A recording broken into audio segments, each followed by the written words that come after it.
E aí, rapaz? E aí, como é que vai? Tudo bom? Ó, querida, tudo certo?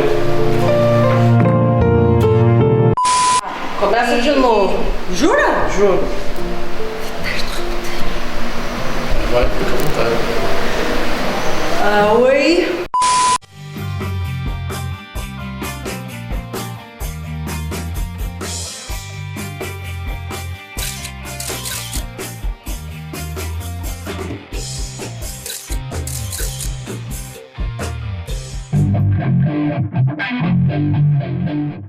Quando conheci Metrão, que é um cara incrível, assim, muito especial, não é só o tamanho e a beleza, ele tem um interior muito grande também. Então nós decidimos fazer um programa de diferenças com ele sobre o tamanho, para mostrar, para, enfim, falarmos um pouco sobre o tamanho. Às vezes é dificuldade, às vezes é uma vantagem, mas seja o que for, o que interessa é o tamanho que você tem dentro. E então, bem-vindos ao Diferenças Tamanho e olá, Metrão. Olá. Ele é tão grande, quer ser tão carinhoso, que quando a gente pequenina vai lhe dar um abraço, quase que dá, eu não sei se vocês falam ponto, o corpo fica... o corpo arca, faz um arco. Rapaz, é um monstro de tamanho e um monstro também de interior. Beleza, como a música da Maquita. Você escolheu um lugar onde a altura fez sucesso. Mas quando você era menino, quando você começou a perceber que era alto, como é que foi essa experiência? Você ficou desconfortável, ficou contente? Então, sempre na infância, né? Eu sou daqui de Salvador e no meu bairro os garotos cresceram e eu me destaquei, era muito magro. E tive vários apelidos, né? Por conta disso, e naquela época não tinha esse lance do bullying. Mas eu sempre me dei bem com esse negócio do apelido, da diferença do tamanho, da diferença das pessoas. Nunca me senti mal com isso. Só que eu sentia que eu era diferente. Tanto é na compra de calça, sapato. Minha mãe e minha tia, que me criou um pouco, elas tiveram grande dificuldade de a gente ajustar isso. Cama, colchão, o quarto, a cama ficou pequena, o espaço diminuiu na casa. Alguns ajustes fizemos que fazer lá na nossa casa, aqui no Cabula, no Salvador, e a gente conviveu muito bem com isso. Depois eu conheci o esporte, depois dos 15, 16 anos, que eu fiquei num universo que as pessoas tidas como anormais, como o meu tamanho, eram normais naquele universo. Então, para mim, foi uma adaptação muito rápida. Me senti valorizado por ter encaixado minha altura exatamente onde precisava. E aí, as coisas começaram a mudar na minha cabeça. Elevou minha autoestima, elevou a minha condição social, que eu moro num bairro periférico aqui de Salvador, onde não tem muitas oportunidades. Perdi meu pai muito cedo, a gente teve muita dificuldade e depois a gente foi avançando, né, nessa coisa social, na escola, tendo reconhecimento com os colegas, nos amigos da rua, com os parentes. E o esporte, na verdade, me abriu portas, me deu grandes oportunidades. E aí eu segui e estou até hoje. Quando é que você começou a perceber que você precisava criar alianças? Muito boa pergunta. Quando eu estava aqui na Bahia, e aqui tem um forma de jogar, que o atleta que cravava a bola, que batia mais forte na bola, era o melhor.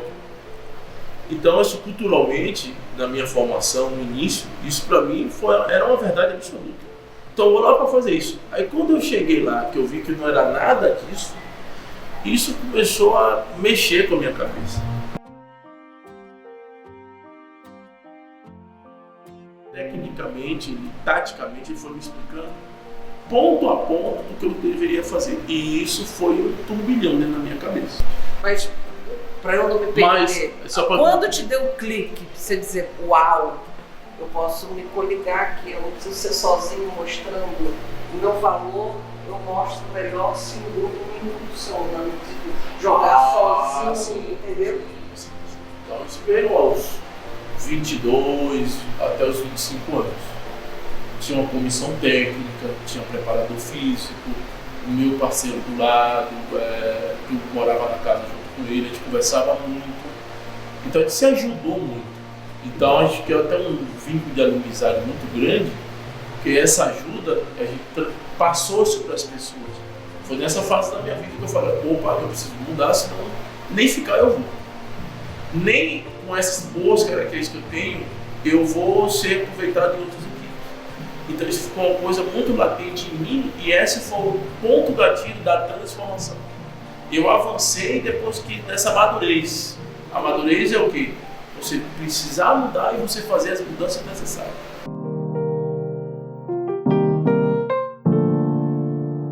Inclusive entender o outro.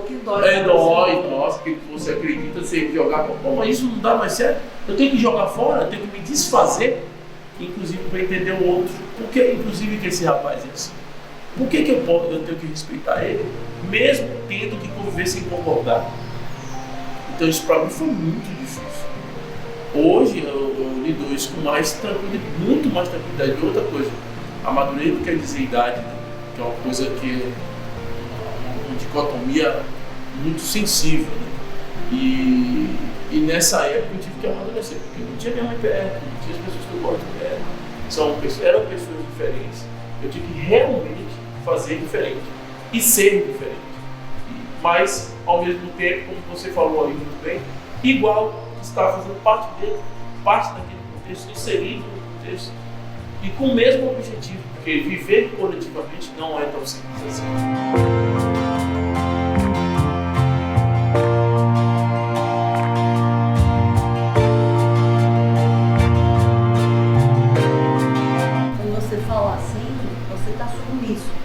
Quando você fala assim, você é poderoso. A sociedade tem um pouco esse código. Essa relação. Aí você é um cara grandão, que fala de cima, mas é muito doce. Esse caráter seu veio porque você não quer intimidar com o tamanho ou você sempre foi assim, com família? Ah, não, exato. Criação, família, relação com os amigos, sou muito próximo, apesar de não conviver aqui em Salvador. Mas quem é meu amigo, convive comigo, eu sou muito amoroso, sou muito carinhoso. Sou uma pessoa que eu tive uma tia que me ajudou a me criar, que ela era muito próxima e muito carinhosa comigo, muito amorosa. Então eu carrego isso dentro do meu trabalho, carrego isso dentro das minhas relações. Então eu me coloco no lugar das pessoas. E pessoas que eu sou grato, que sempre me ajudaram, estiveram no meu lugar, me deram oportunidades. Sempre tenho contato com essas pessoas, então eu carrego isso, não só para a minha vida social, familiar e emocional, mas a minha vida profissional também.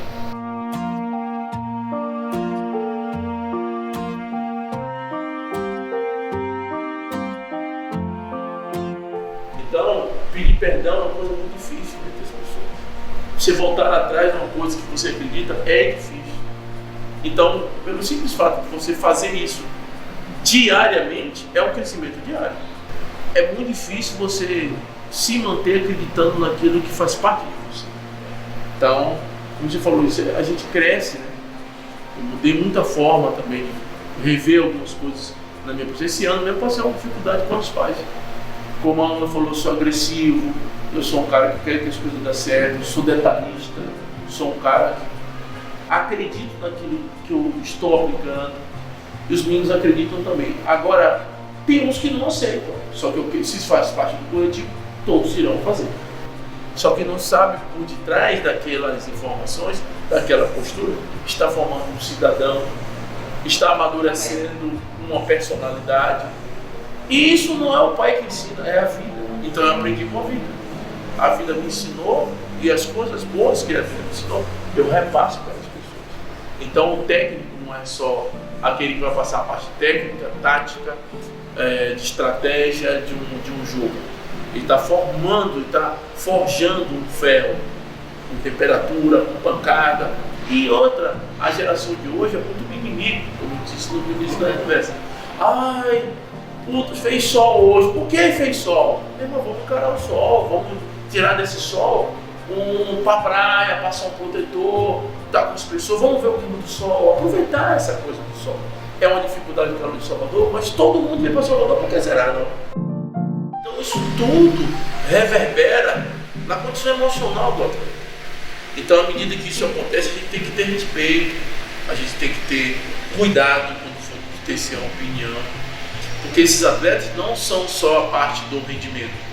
E é como o Daniel Goleman, ele fala sobre as inteligências múltiplas: emocional, espiritual, social, familiar, todas, inclusive a motora, a técnica, a tática.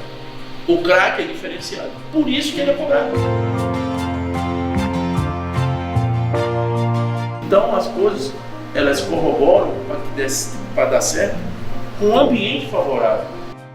Bom, a rede das mulheres é 2,24, a rede dos homens é 2,43.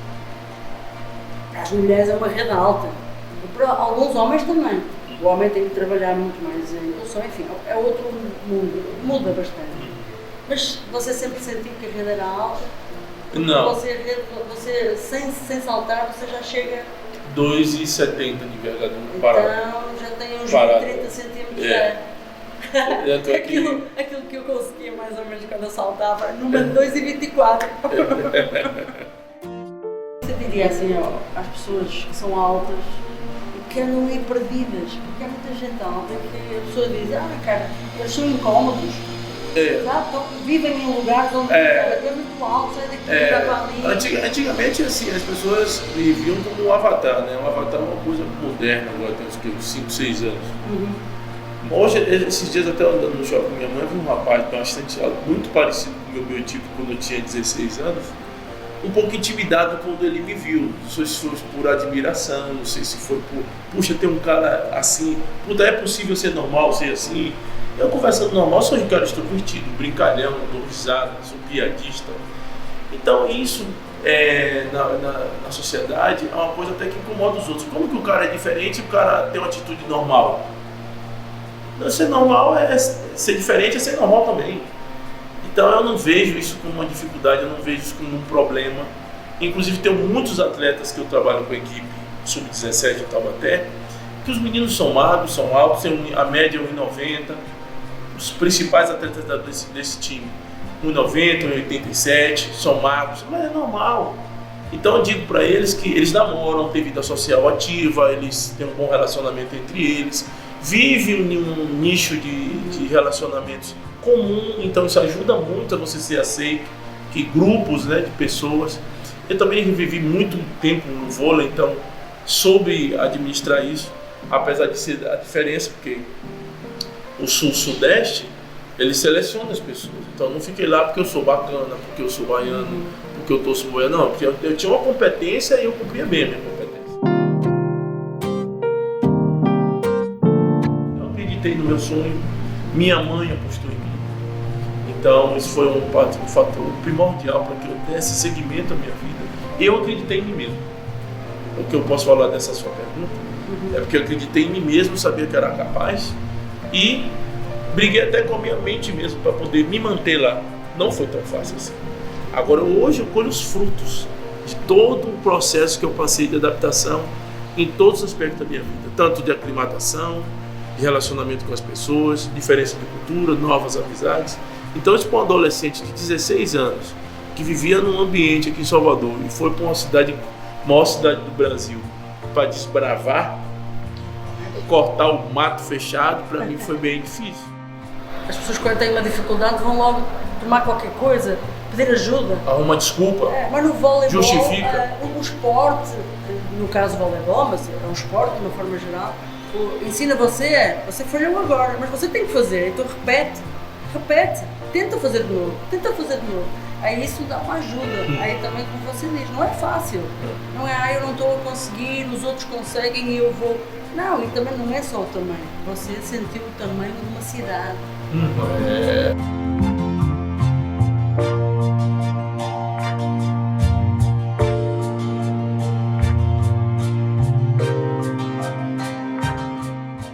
Morei em Maringá, no Paraná, fiquei um tempo em São José dos Campos, sempre em São Paulo, joguei naquelas cidades todas ali, joguei no sul do Brasil, joguei o circuito brasileiro de vôlei de praia, eu conheci muitas capitais através do esporte.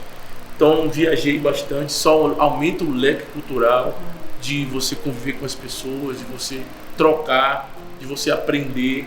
Então isso tudo me deu cancha para poder ser o que eu sou hoje.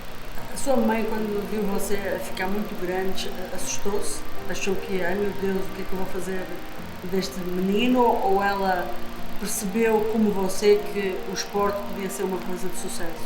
Porque às vezes as pessoas ficam assustadas, não é? E ela sempre foi o norte para que eu pudesse seguir em frente. E meu Salvador, meu porto seguro. Quando eu chegava aqui, eu sentia que eu pisava no chão. Sabe assim, tô em casa, poxa, as pessoas que realmente são próximas da cidade que eu gosto. Não tinha diferença. Porque ele é grande, ele é diferente. Ela não se assustou com o meu tamanho. Então ela sempre me apoiou. Você vai fazer, você vai acontecer. Minha irmã tem 90, meu irmão tem 95. Avião. Olha, carro. Um cara que vai... Cama. Então a gente tem que fazer as adaptações. Eu calço 47. Eu estou a imaginar, por exemplo, você ir trabalhar num clube, como atleta, aí vai ao fisioterapeuta, ou ao massagista, ou ao RPG, ou ao pilates, o que seja. Aí você é 2,4 metros e está lá um especialista, pode ser o melhor do mundo, mede 1,5 metro. Como o cara faz os movimentos com você? Já teve. O cara pega em você esmaga o cara. Eu tinha todo um problema de postural, então ela tem que fazer força, ela sai suada no treino, porque não é uma pessoa comum. Inclusive ela falou, você pode até ter uma estrutura não tão forte como a gente imaginaria, mas o que você tem é o suficiente para você jogar, porque você é muito forte. E as pessoas não têm ideia de quão é difícil você se manter atleta, treinar, a rotina de treino. Não é fácil você acordar cansado e ir na outra rotina de treino, ir com sono, ir para academia, viajar, às vezes querem ficar em casa, ficar deitado no sofá. É aquilo que eu escolhi, mas tem o seu sacrifício. Eu não vi minha mãe ficar velha, eu não vi minha irmã crescer, eu não vi... minha tia morreu, eu não pude vir, porque eu tinha uma final no outro dia. Dia dos namorados, muitas vezes eu não podia estar. Festa da sogra, eu não podia estar. Aniversário de namoro, aí eu tenho um jogo não sei aonde. Natal, eu passei um Réveillon uma vez péssimo em São Paulo, porque eu estava sozinho e tinha que voltar ao treino de segunda-feira. Então não podia ir para a praia, que ia pegar trânsito, só o trânsito de voltar. Era o tempo da viagem, o tempo de folga. Então a gente se abstém de muita coisa para ter o benefício do esporte. Então isso não é tão simples assim. E as pessoas não dão o devido valor. A crítica, num dado momento da nossa maturidade, ela lapida. Num dado momento ela machuca.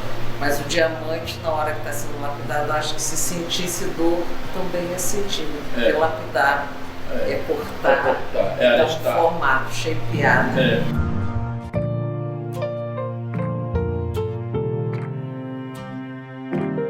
Então, diferença, beijo, obrigada, tchau, tchau. Tchau, gente, obrigado aí pela oportunidade, a gente se vê em breve.